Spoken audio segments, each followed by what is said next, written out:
To start with, I'll start with my father. You asked about World War I. Yeah, I did. I didn't know if you had any. And I told your mother by email that if she stopped by my house, I have a picture of all, it sounds like, medals, ribbons, stripes, but Dad's dog tags are in there.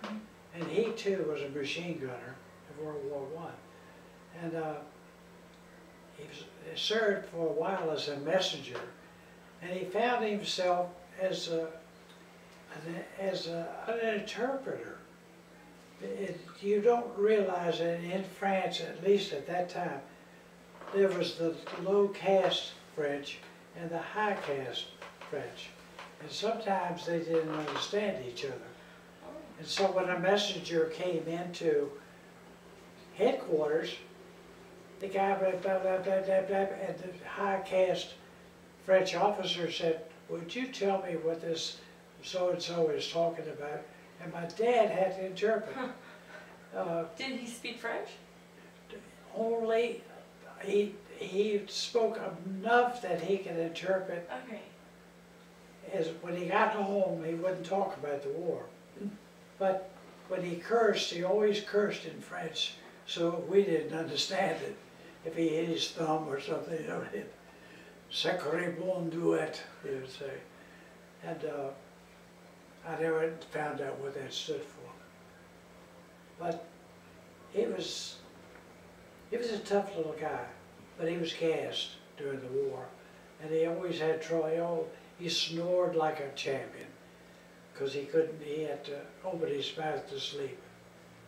And, but he wasn't incapacitated, but he did get a bonus. I don't know if you heard of the bonus marchers. They marched on Washington demanding their military bonuses, and they were burned out, their village. They built a village. Well, anyhow, Dad he was proud of his service, but he died at an old soldiers' home in Washington.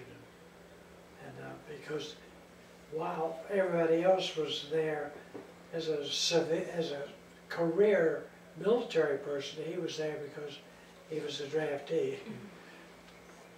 But anyway, I know very little about his service. He wouldn't talk about it. We had a long pamphlet showing casualties during the war. The only thing he would say was, in one place there were so many casualties that when they served coffee, he sat on the corpse of a German soldier to drink his coffee. He said he set his cup down on his back, and when he went to eat his sandwich, he saw maggots curling up the coffee. He just brushed them off. And to tell you the truth, my father never lied to me.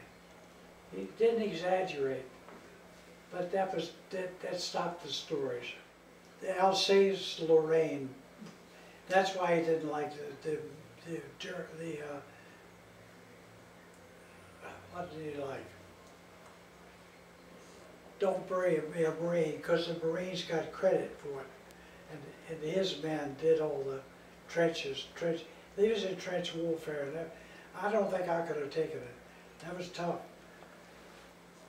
But he wasn't kidding. He says, don't get a tattoo, don't come back a Marine.